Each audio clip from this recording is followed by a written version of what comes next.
Um, and I teach middle school and high school computer science. I teach a 3-year CTE pathway that includes AP CSP and AP CSA as well. In addition to history and student leadership, student government. So big plate. When he was talking, the keynote was discussing, people with multiple preps. That is me. I'm that person. I have 8 preps in a 7-period day. So it's a rough one. So if I could get, if just in the chat, just let me know who's kind of here and in the room. So just let me know where, what, how long you've been a teacher. This is my 15th year in education. And my 6th year teaching computer science. I actually have a degree in English and history. So computer science was not my original teaching position. But, in the last 5 years, I've kind of learned that computer science is actually my favorite thing to teach in my day. I absolutely love it.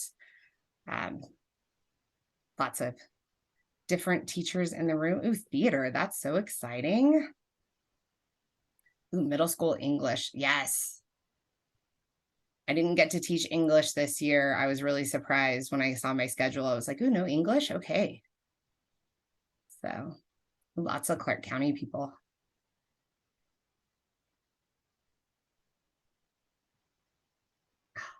Teacher, librarian. Yes, my best friend is a library media science teacher. So couldn't do it without those lower grade computer science teachers. It's making my job so much easier. I can't even tell you.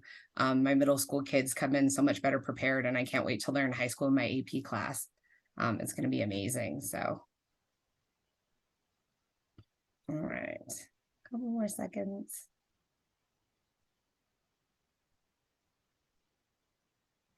Ooh, kinder.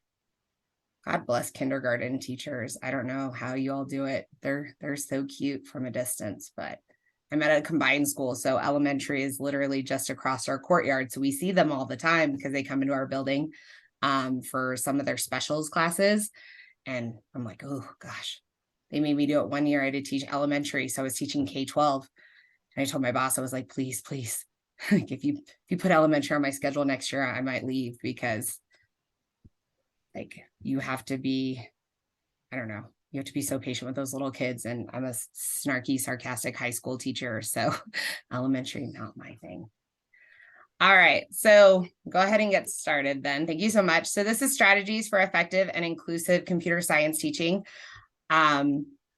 Like I said, I've been a computer science teacher for a few years. Loved that the keynote was talking about the University of Texas. I just completed their course through the state. So a lot of the resources you're going to see are things that I got from my year-long program with the University of Texas, Austin. And so we're just going to go over some ways to help you ensure that you're, using those strategies to ensure that not only is your computer science teaching effective, but it's inclusive to all of your students, which is super important, no matter if you're teaching in giant schools that you guys have in Clark County, where you see thousands of students, or teeny tiny schools like mine, where you might have a class size of 3. At the end of the day, it's still about teaching to meet the best needs of our students. So real quick in the chat, I'm really curious to see, like, what is your definition of equity? Like, what does it mean to you? In, like, if you're considering, are you providing equity in your classroom? So just real quick in the chat, what does it mean to you? What is equity? Don't Google it, please and thank you. You serve a student where they're at. I love that. Everyone gets what they need. Yes. Love it. Ooh, all inclusive.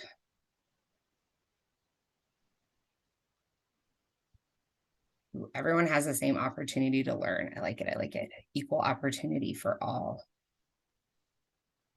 Oh, everyone on the same playing field. Wouldn't that be nice if every one of our students came into class on the same playing field? That would be my ideal situation. I have students in my class that come to computer science, and some of them have been doing CS for years, and some of them are like, I don't even know why I'm here. This is where the counselor put me.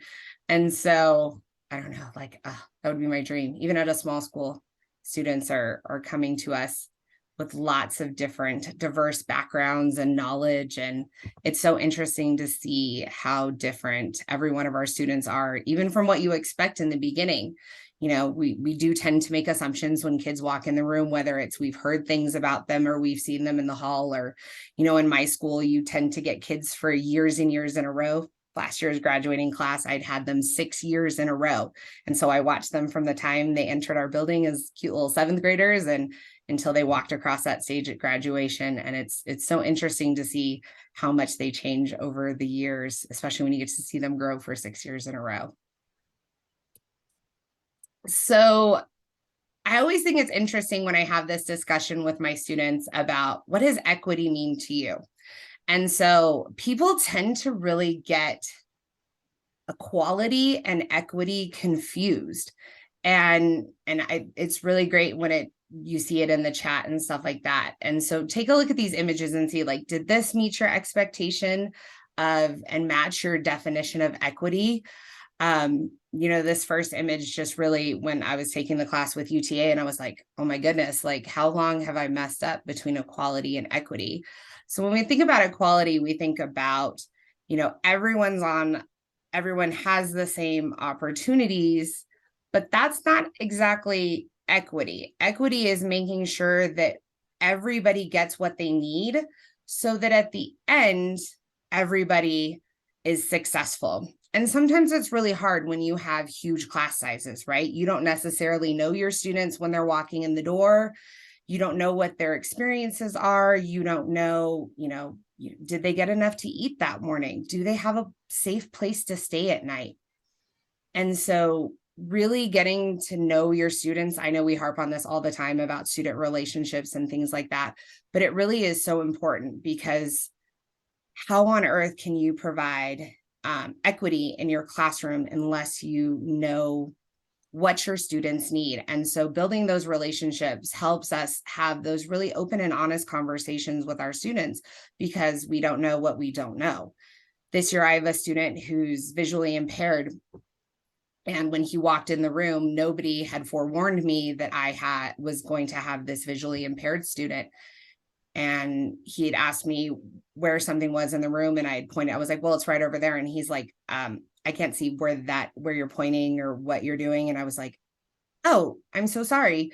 And so, you know, getting to work with him this year is going to be great, because I've never had the opportunity to work with a student that's had such a severe visual impairment. And so trying to make sure that my computer science class provides equity for him so that he has the same opportunities my other students have in accessing their computer science equipment or courses and all of the information. So when you're looking at modifications that you can make in your classroom, it's really important to understand and gauge where your students are at, so that at the end of the day, everybody can cross that finish line together. So in reality, equity is fairness and justice achieved through systematically assessing disparities, opportunities, outcomes, and representation, and redressing those disparities through targeted action. And so this was adapted through the Urban Strategies Council. And so it's really important to make sure that all of our students at the end of the day will be able to be successful in our courses. And a lot of times that can be through the curriculum we teach, how we phrase information. I know every year, the first year I taught binary, I remember I was in a code.org training, and they were like trying to explain binary to us. And they're like, it's black and white, it's on and off, it's male or female. And then in thinking about that, that is probably not the best way to phrase how we teach binary to our students, just because that's not necessarily promoting equity, because as we know, you know, it's not just necessarily, not everything is black or white. You know, probably using the term male and female is not the best way to explain that. And so I'm going to show you this quick video from code.org. Computer science is changing the world, and we need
Sorry, I think if I mute my computer, it mutes it for you. I was trying to be respectful. Sorry about that. Computer Can you guys science hear it now? is changing the world, and we need everybody at the table with their perspectives helping to make those changes. Students should be introduced to computer science the moment that they get into schools. It's just one of those skills that it has to be tapped into early and has to bring out the joy in their involvement in it.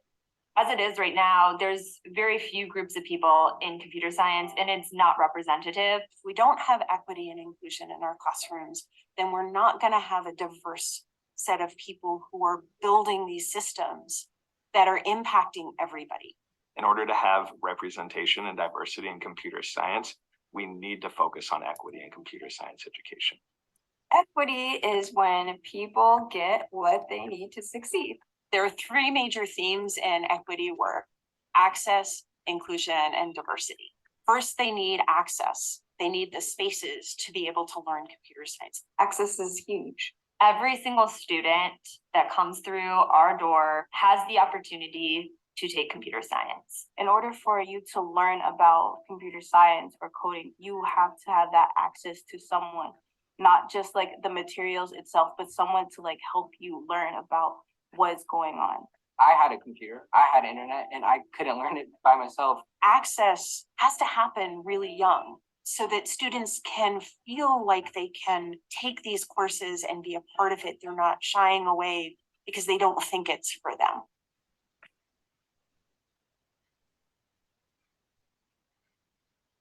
The classes in computer science should look just like the school does. We need diversity in all of our computer science. Diversity, if everybody from different backgrounds comes take it, it'll make it more open. It'll really inspire other people to come take it. And there may be a wide range of diversity in your classroom that you don't even know about. We have to look at diversity of thought, a diversity of abilities. My perspective and your perspective, it's going to be different. And that's awesome. Because if we all think alike, I think a lot of things will not be invented. The more ideas and people we can get involved in computer science, I think the better it'll be. Getting diversity in the classroom is not easy. We have an uphill battle, but it is not an insurmountable battle. No one wants to take a class where it looks like you're just staring at a computer screen for hours. Computer science isn't just coding. It is collaborative. It is out in the world. It is in nature. You don't have to be in an office to be a computer scientist. Proving that to kids has been the greatest success for me in creating a more diverse computer science classroom.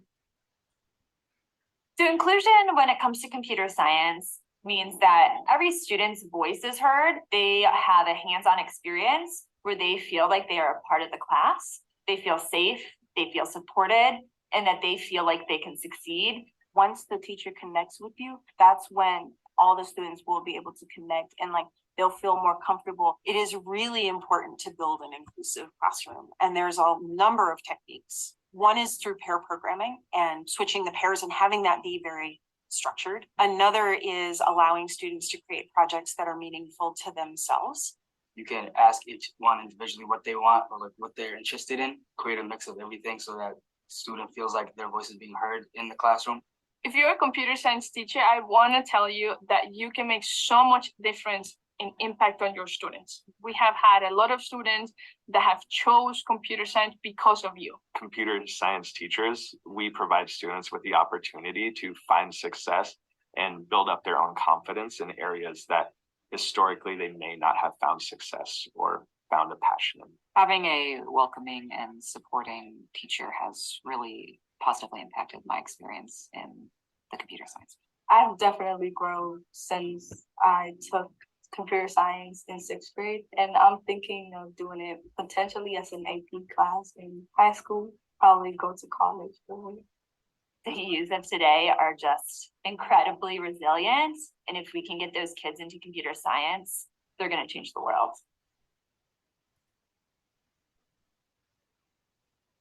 All right.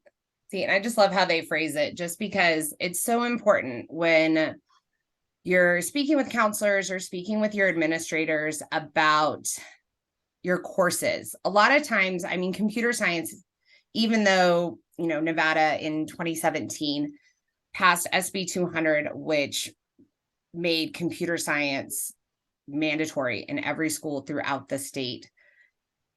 You know, even though that was, you know, 6 years ago at this point, I can't tell you how many people don't truly understand what it is to teach computer science. And so I've had lots of new counselors come in, and I always make it a point to talk to them about my computer science classes and recruitment, and making sure that my counselor knows exactly the type of students I'm looking for in my class, in that it is every student. I want every student to take computer science. You know, in elementary school, all of our kids K-6 at my school are taking a computer science class, and I would just love for it to be mandatory for every student in my school to take computer science, just because it is so important.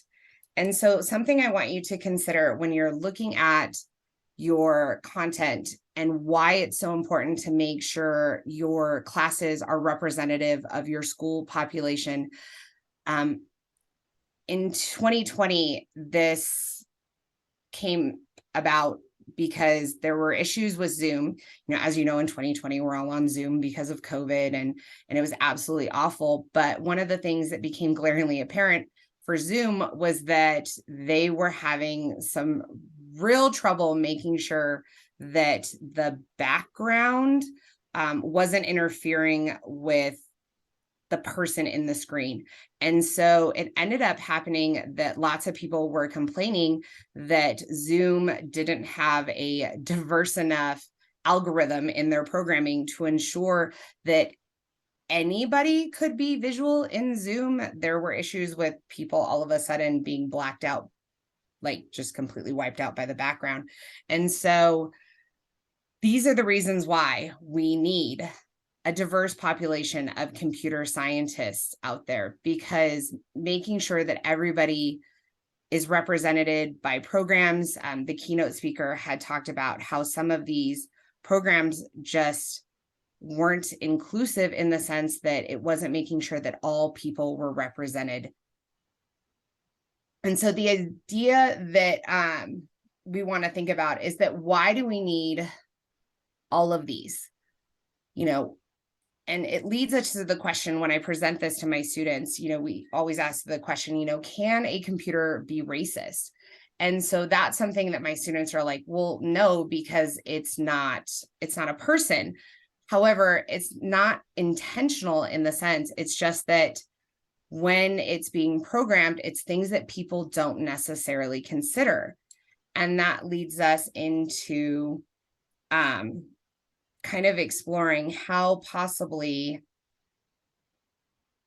we're not looking at the bigger picture. Okay, hopefully I won't mess up this video epically. This one's really short. This is using the video tracking software. All right. Explain. My coworker Wanda and I are sitting in front of an HP Media Smart computer. State-of-the-art computer, wouldn't you say? I'd say. We're using the face tracking software, so it's supposed to follow me as I move. I'm Black. I think my Blackness is interfering with the computer's ability to follow me. As you can see, I do this, no following. Not really following me. I back up, I get really, really close to try to let the camera recognize me, not happening. Now, my white coworker, Wanda, is about to slide in the frame. You will immediately see what I'm talking about. Wanda, if you would, please. Sure.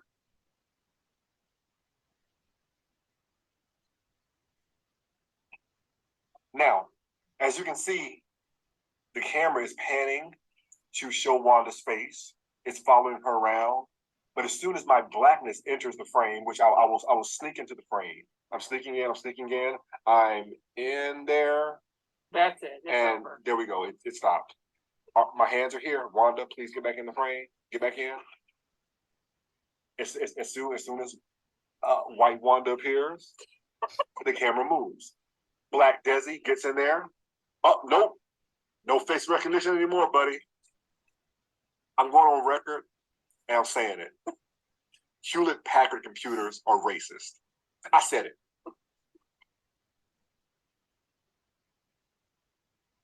Hey, hold on. And the worst part is, I bought one for Christmas. I hope my wife doesn't see this YouTube video, but I bought the same computer and we can't even use. Look, it's not following me. It's not. Wanda, get back in the frame. It follows me wherever I go. I welcome response as to why the HP webcam does not pick up Negroes.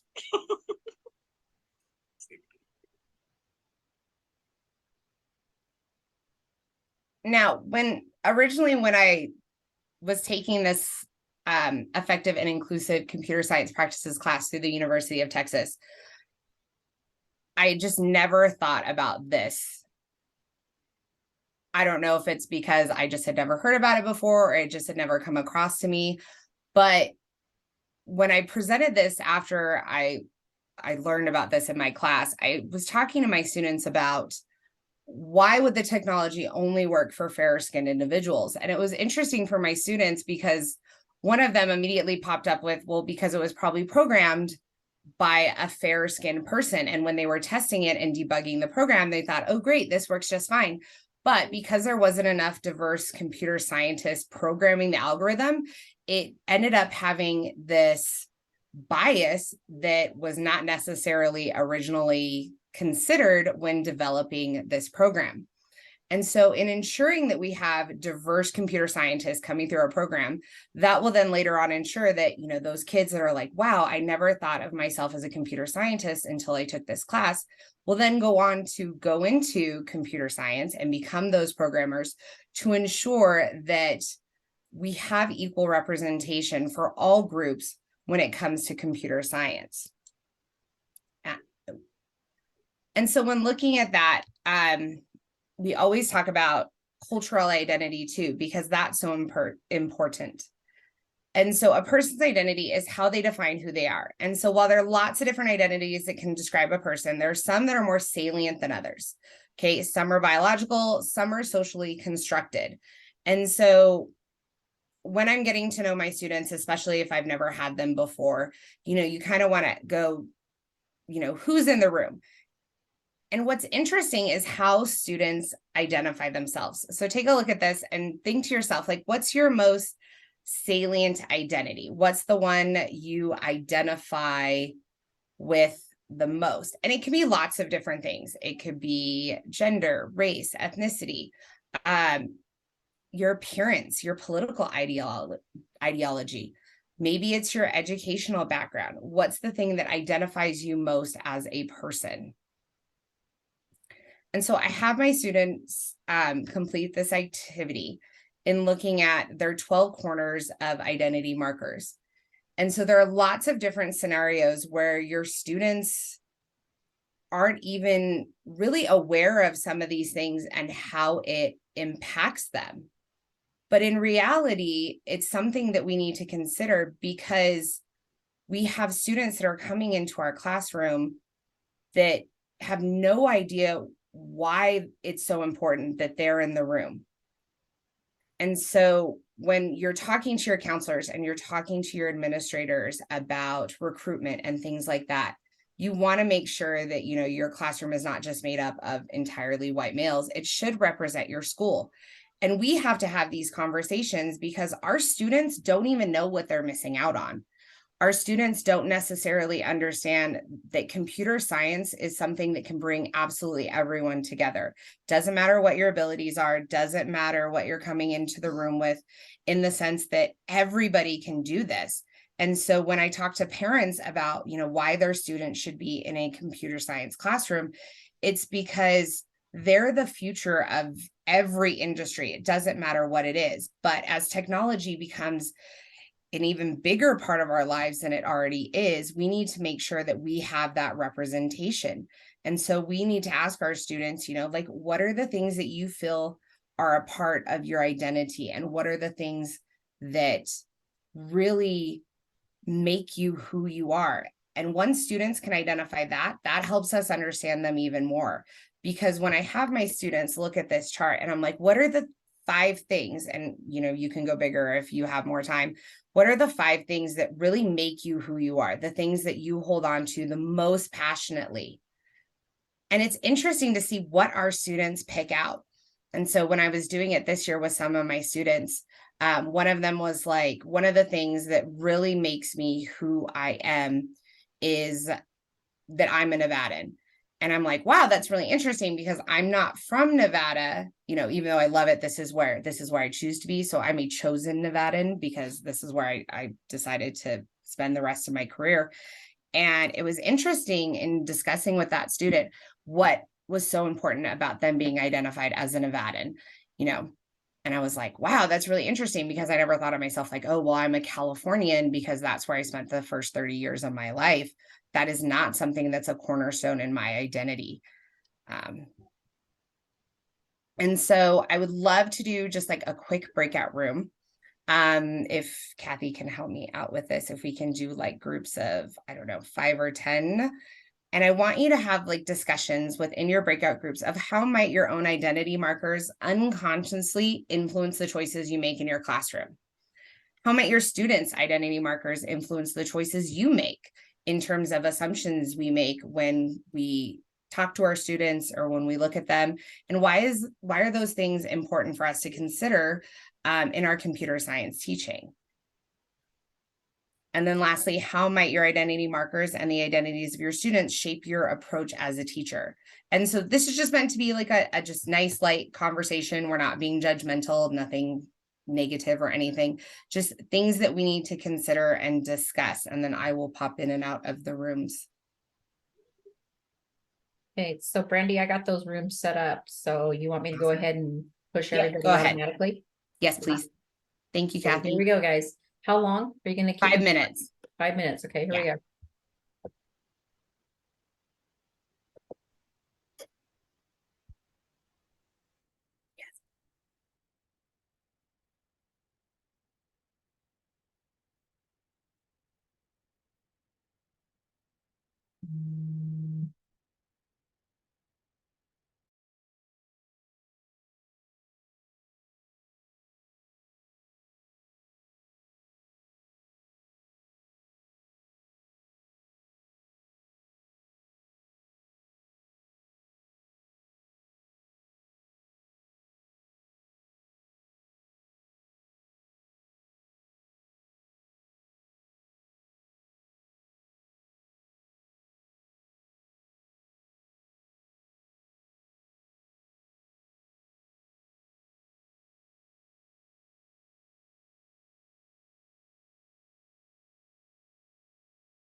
Kathy, can you make me a co-host, please? Say again. Will you make me a co-host? I just want to pop in a couple of the different breakout rooms. Absolutely. Here we go. Por favor, thank you.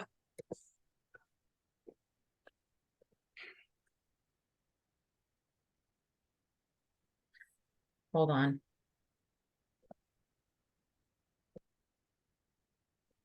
Okay, you're there. Oh, you're the best. Thank you. Can you force everybody else to go into their breakouts or no? I am trying to get them, yeah. Oh, okay. Let me see. Sign to. Okay. Sign to. Run.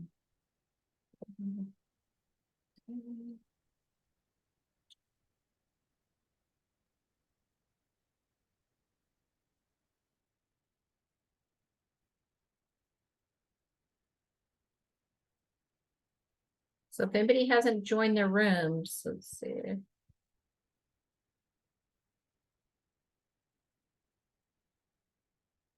Hello.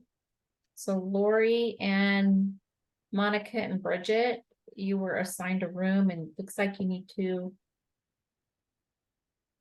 Hello, anybody?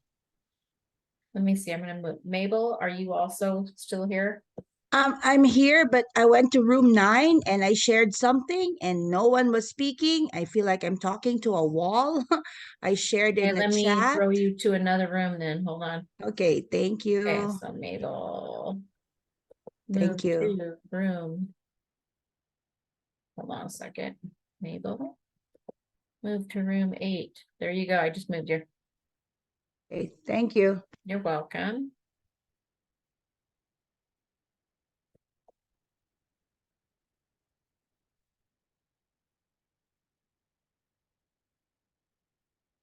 Hey guys, if you're not in a room, then you need to, I pushed everybody into a breakout room. Go ahead and accept that.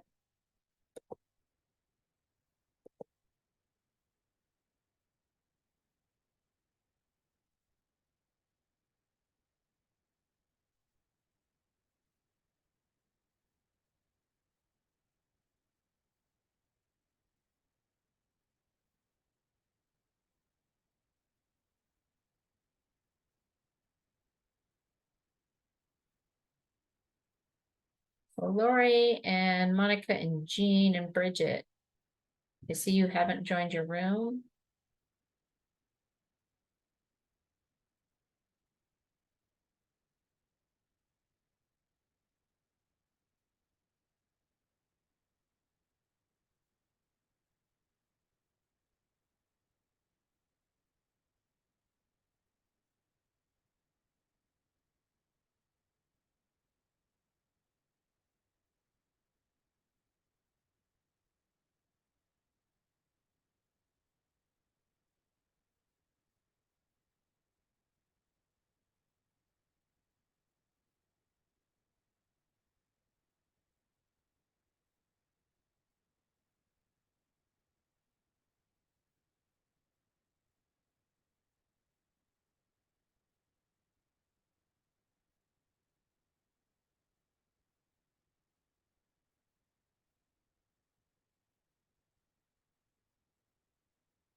Hi, can you hear me?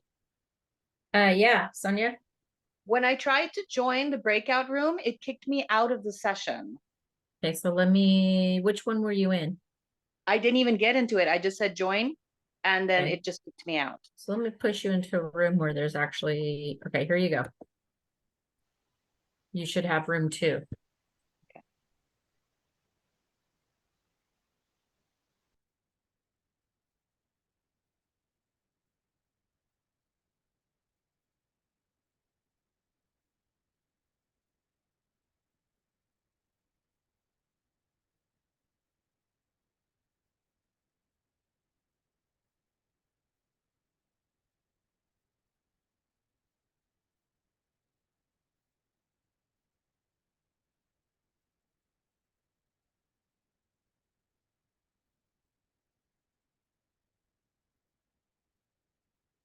Sonia, did you get that email? Did you get the push to go to room 2?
Hey, Sonia, did it not let you back in?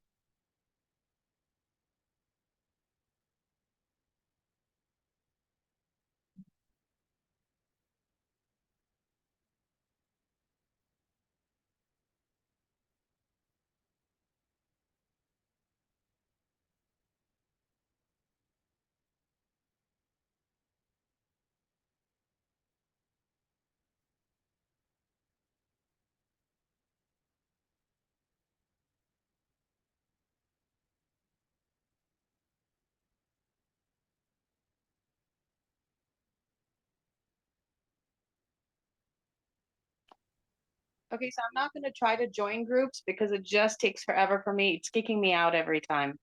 That's fine. They'll be back in a couple minutes, so we'll Okay. just wait.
Just a minute or two longer.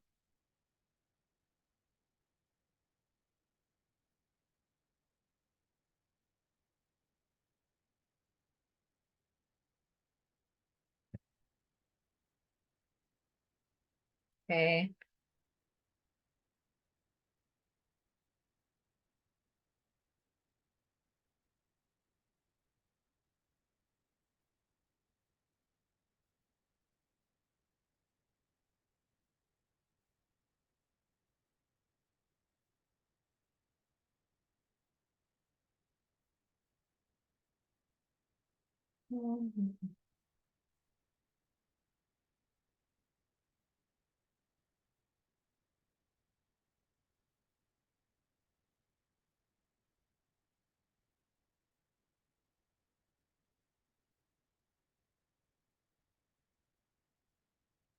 Hey, Mark, did you see what time did you guys go into the breakout rooms? I feel like it's 5 minutes already. I didn't see what time, so I wasn't tracking it, but it felt like a very long Okay, time. I'm so gonna broadcast it. we just came back. Okay. Yeah, that's okay. We Let me said what we needed to said. We were done. There you go. Everybody, we're gonna close the room out at 10:03 and bring all you guys back in. So 10:03, and then I will close all the rooms and bring you back to the main room.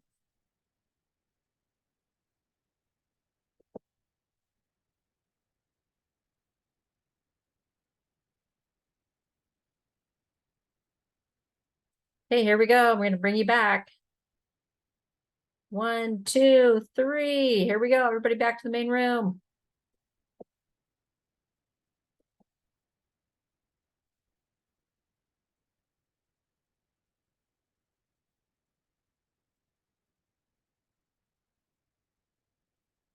Actually, it's counting down, so you can exit the room yourself.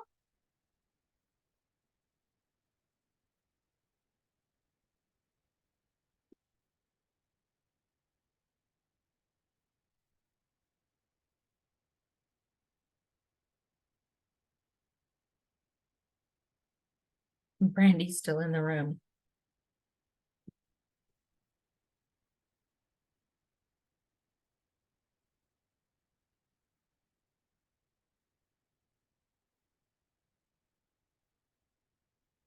Few more seconds, everybody will be back in the main room. Awesome. Thank you, Kathy. Yeah.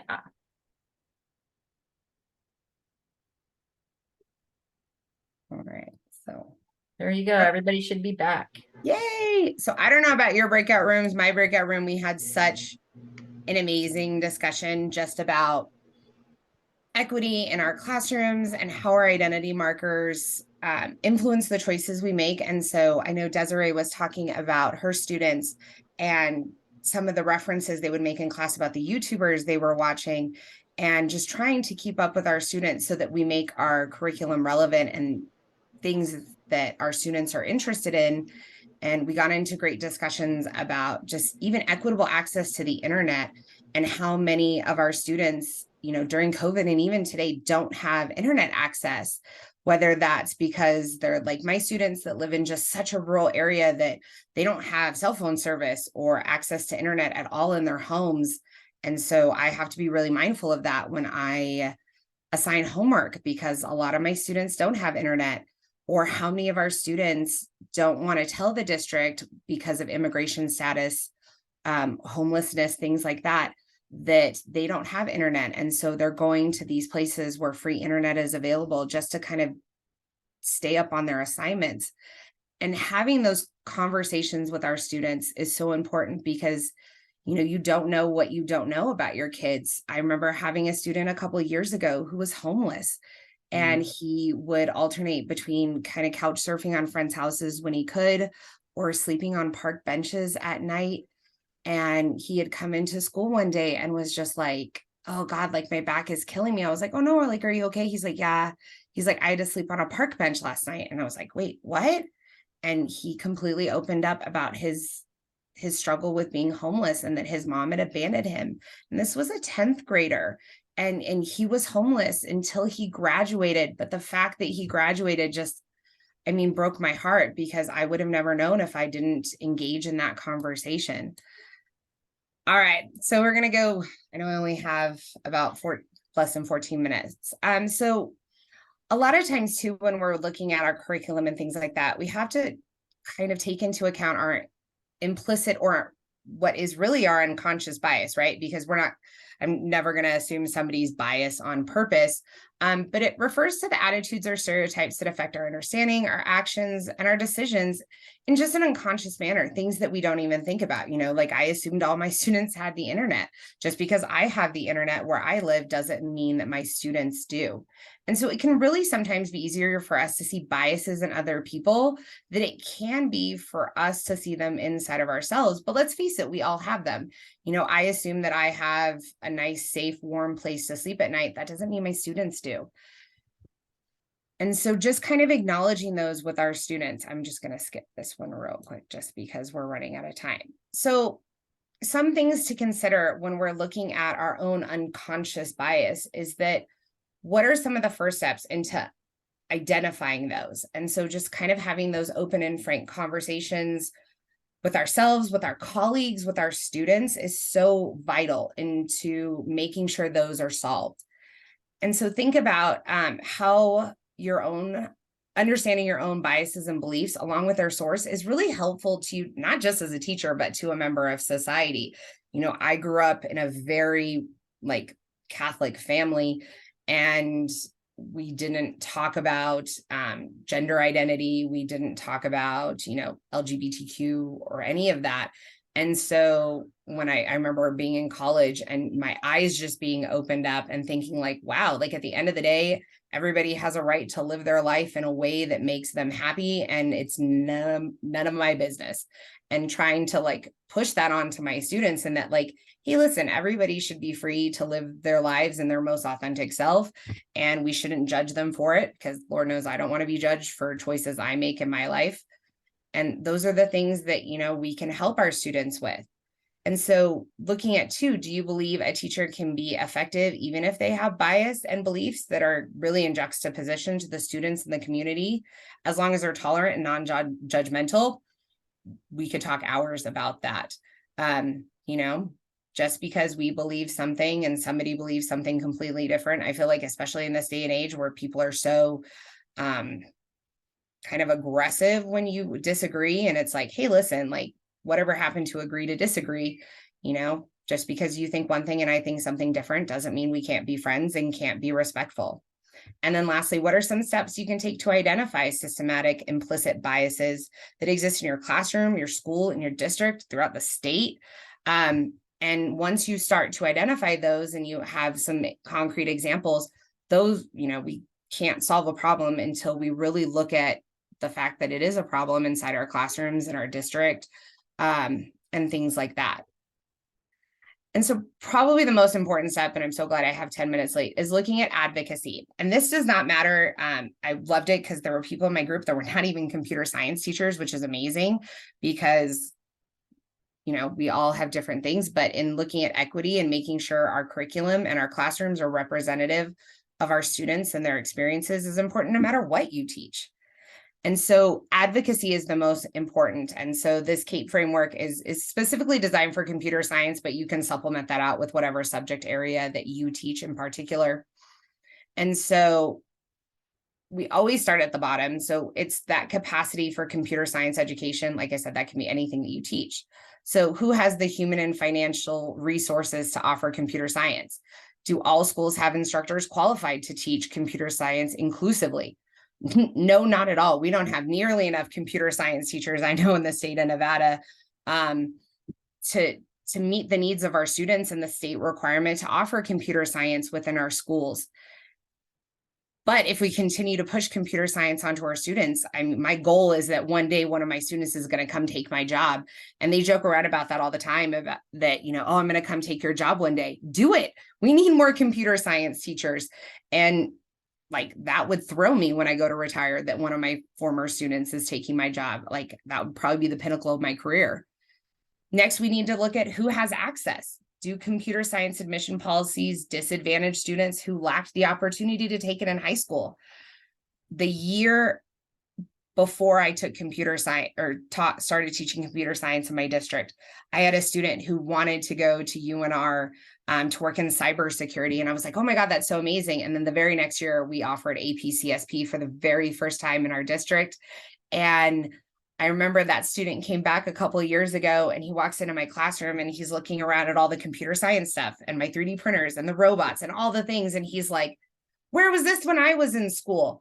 And he's like, this would have been so amazing and could have jump-started me in my career. And I always invite him back and I'm like, come talk to my students about why these opportunities shouldn't be taken for granted, because, he could have been further in his career and stuff if he had had those opportunities. So making sure that all of our students have access to it and have that opportunity.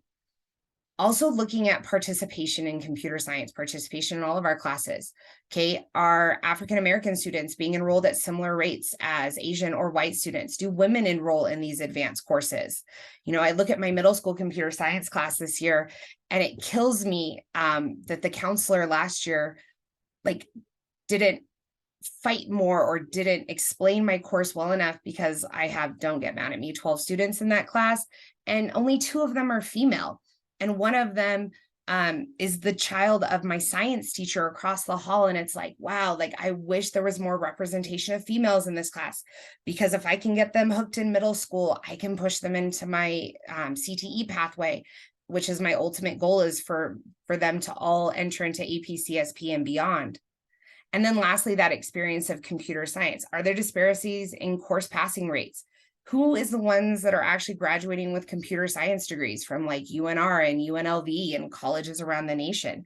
And so even if our students aren't going in to get a computer science degree, it's them getting those foundational skills in collaboration and problem solving. Those are just the skills that cannot be pushed enough in our classrooms.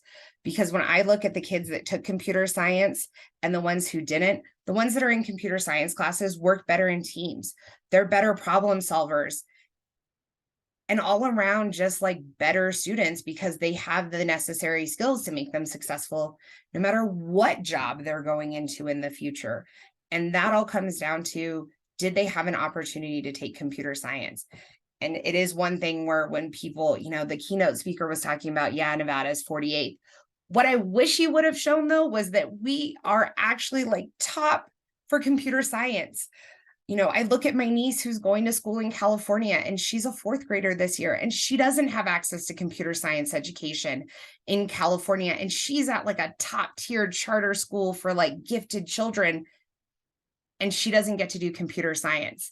Instead, me as an aunt, knowing that computer science is so important, I teach her private computer science classes on the weekend because I want my niece to have these opportunities. And so, yeah, Nevada gets a lot of flack for what we're not doing great in, but I wish somebody out there was like, yeah, but in computer science, we're doing the things, we're trying, we're making an effort to make sure that our students have these opportunities. And so, yeah, I know, like, we have a lot we still need to work on, but at least in one thing, we're doing good things. And so this will not be a breakout group just because we don't have times, but thinking about at your school in particular, what are some overall goals that you have for computer science? What are your biggest challenges? What are your barriers? What are your obstacles? For a lot of us, that's just getting people to understand what it is we even do.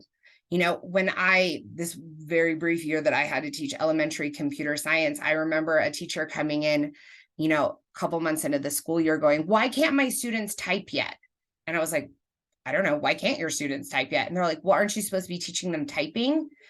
And I remember emailing them a list of my standards and was like, you will notice typing is not in any of them. And so just people just basically understanding the importance of computer science and why all kids need to be in those classes. Trying to find those allies or leaders in your space.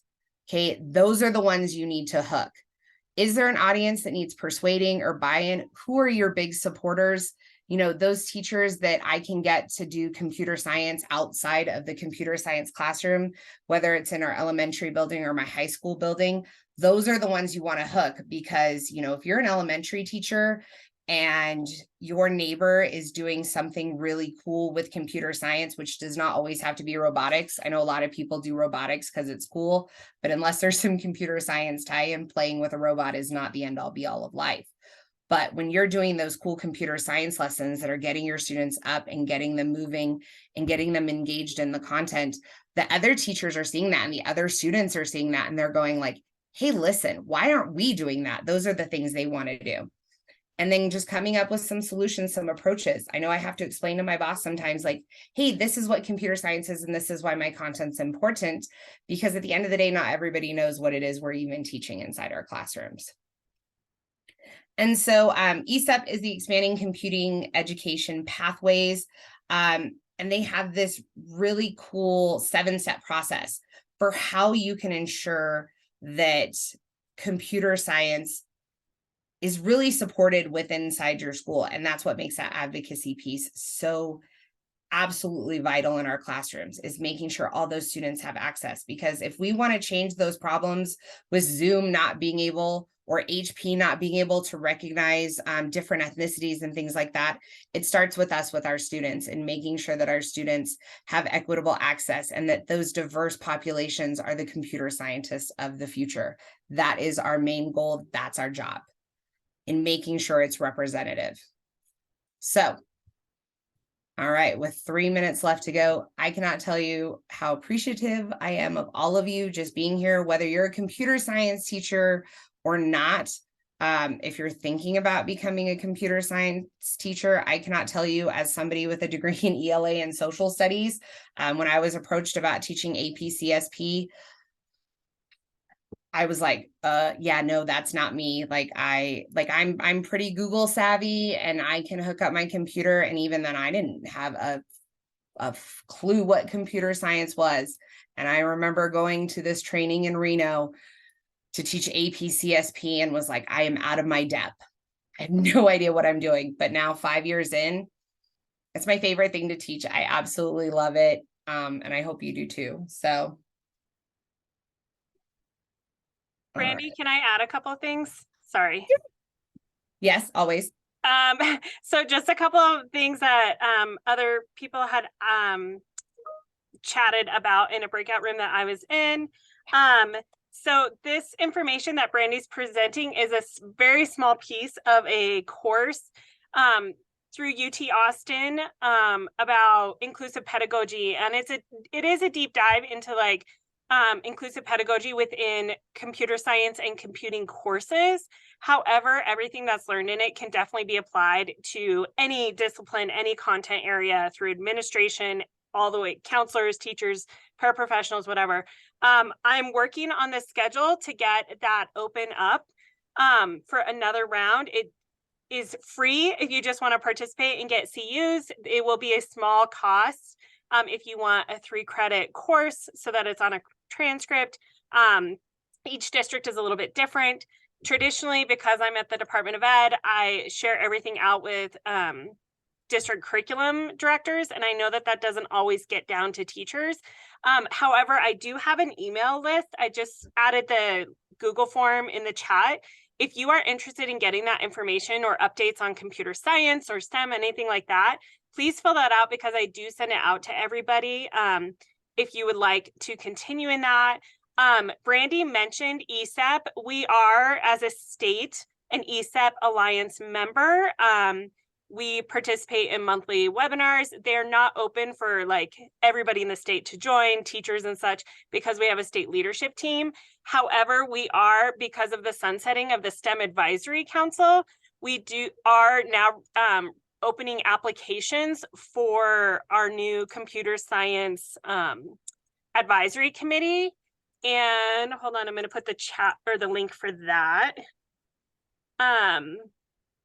in there in case you're interested in being on that. Oh my gosh, hold on. And that UTA course is awesome. I got to do it last year and it opened my eyes to so many things and just impacted my teaching so much in ways that I didn't even understand. When Jackie sent it out the first time, I was like, okay, yeah, like this sounds great. Like if it's for computer science, I tend to jump right in. So I highly recommend it. It was great. Because we're a fun group. Right, Brandy? We are a fun group. We are a fun group. We're pretty funny. So anyway, that's all I wanted to add. And I know this session is over. Sorry to everybody. There you go. So thank you, Jackie, and thank you, Brandy. And great session, great topic. So you guys, the next session, I posted up the name of this session, and I also posted up the survey link and the attendance link. Make sure that you take both of those. Otherwise, you might not get a certificate, okay? Also, go look at your schedules. The next session starts at 10:25. If you're gonna stay in this room, then just stay in because this room is, I believe, computer science all day long. Or you can go to another session. There's 16 different rooms for each session. So make sure you look at session 2. And that's it. I'm going to go ahead and let you guys, you can go. So the session's over. Again, if you're going to stay in this room or go join a different session. Just go back to the schedule. Thank you. Have a great day, everybody. Okay, you too. So Monica, I'm going to promote you to co-host. Perfect. Hi. Okay, so give me 1 second. Let me stop the recording. Yeah.